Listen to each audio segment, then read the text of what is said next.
So you see a trading opportunity, looks like a decent setup. You have the confirmation to enter, but you hesitate. You are afraid to lose money, or you have some sort of anxiety that stops you to pull the trigger. It's a problem almost every trader will face at some point in their trading career. I also suffered from the fear of losing money, and this issue led to other mistakes that stopped me to have the best trading execution.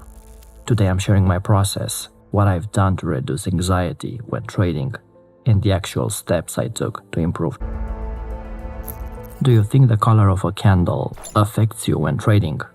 Of course it does. Tell me if this is familiar. You enter a long trade, expecting the market to go up. You gain a few points, and then price goes against you, forming a red candle.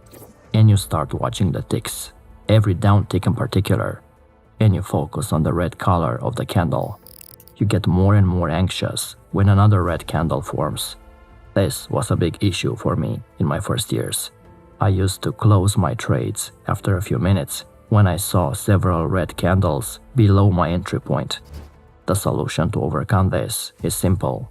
Change the color of your candles to one color. This way, you'll follow price and its range only. Let me ask you, which one of the texts on the screen is easier for you to read? The one with the same color, or the one with multiple colors?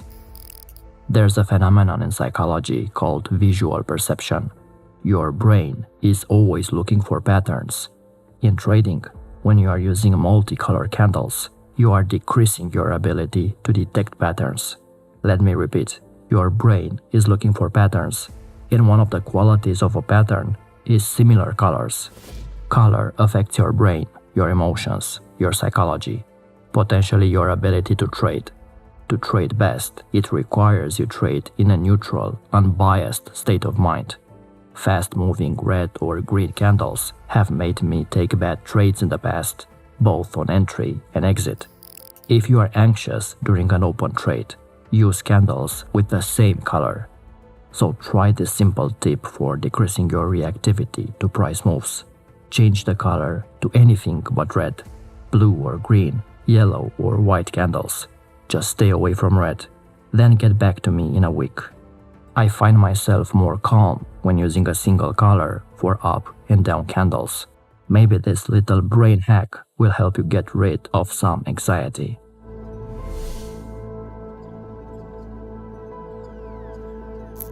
Here's another situation. You see a long opportunity, price is around the key level, and you decide to pull the trigger at, let's say, $50.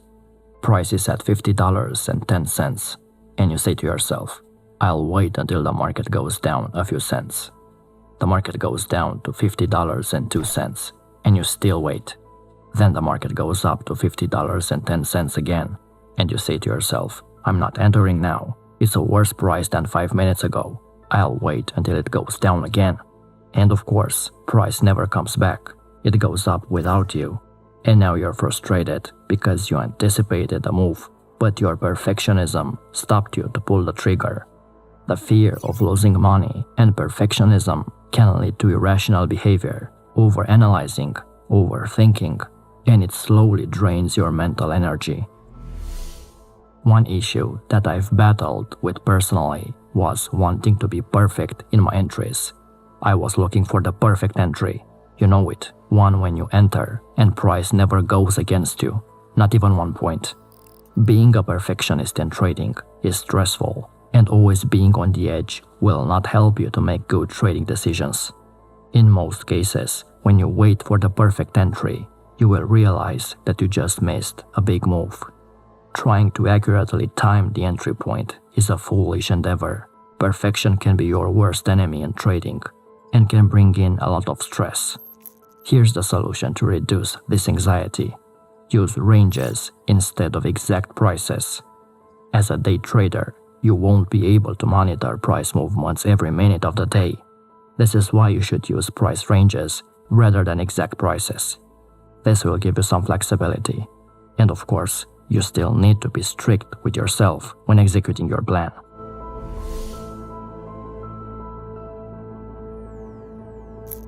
Good traders are alert, yet patient. When a setup they've been waiting for shows up, they take it without hesitation. But until that time comes, they are not moved by the price fluctuations that tempt other traders.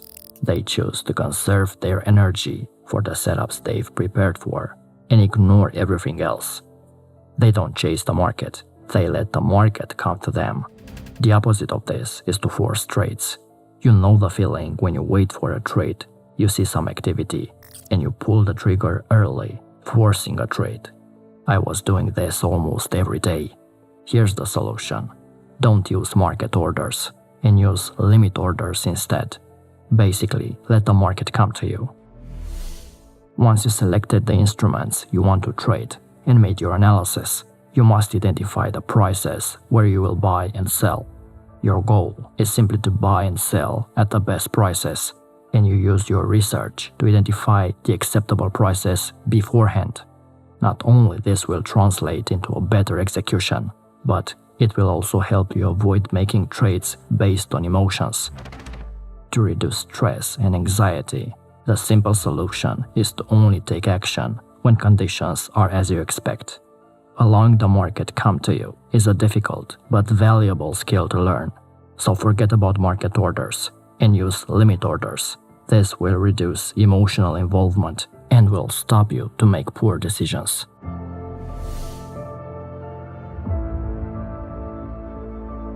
If you want to reduce stress and anxiety while trading, you might want to move to higher timeframes. This will allow you to have the time required to make informed decisions. I know you will find it hard at first, but you will also continue to struggle with nerves and stress until you make the change. If you feel nervous and afraid of losing money, I highly suggest giving the higher timeframes a go. Again, the transition to higher timeframes is hard, and most traders are reluctant to make the switch. But you must change your environment if you want a better trading execution. When you're trading in an environment like the 1 minute or the 5 minute charts, you're risking of trading market noise. Granted, the higher timeframes won't offer trade setups at such a high pace, but the signals that are generated are more reliable and have a much better chance of working out. It's better to trade a handful of high-quality trades rather than trying to trade lots of poor-quality ones. Day trading is exciting, but it also requires to monitor price movements for many hours. Most day traders initially love the thrill and the action on the lower timeframes, but it's only a matter of time before you experience mental burnout. And once your mental discipline runs out, greed, frustration, anger, and impatience will bring bad trades, sending you into a dangerous state of mind that is hard to bounce back from. So move to higher timeframes. You'll only spend a fraction of the time in front of the charts, and you'll be at a less risk of experiencing burnout. After a while, you'll realize it's much more easier to keep a cool head while maintaining your mental and emotional discipline.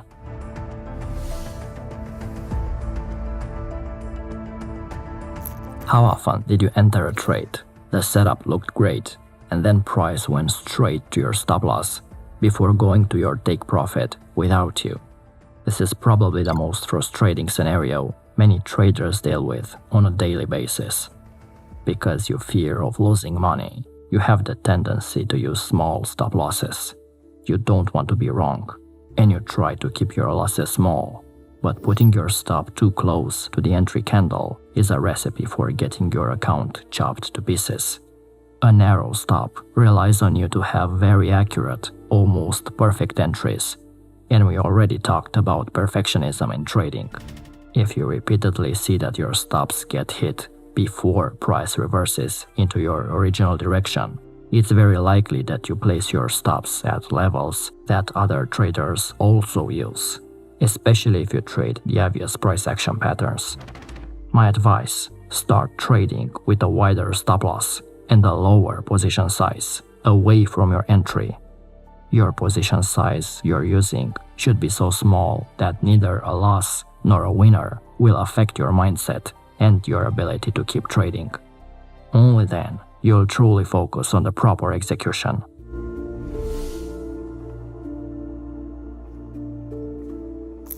If you're trading your hard-earned money in the markets, but you don't know what your trading strategy is, and you don't have confidence in your ability to analyze the markets, you probably shouldn't trade with a live account. One of the biggest reasons you are nervous when trading and afraid to lose your money is because you aren't confident in your own ability to trade. Maybe you don't have a trading strategy mastered, you don't have a trading plan, you don't keep a trading journal. You simply aren't prepared to risk real money in the markets yet. That's why you feel fear when you trade. Basically, trading anxiety comes from not knowing what you are doing. I've talked many times about the value of a trading journal. The key is to use your trading journal to track when you are at your best and when you are at your worst when it comes to your trading and emotions. In my trading journal, I pay close attention to times when I make mental mistakes, such as not taking a good trade when I know I should be taking it, when I'm scared of losing money or avoiding a good trade. I look for triggers and patterns. Was I distracted? Am I making this mistake in a specific market condition? Do I have specific emotions and feelings from previous trades? These are the intangibles that you should be tracking in your trading journal.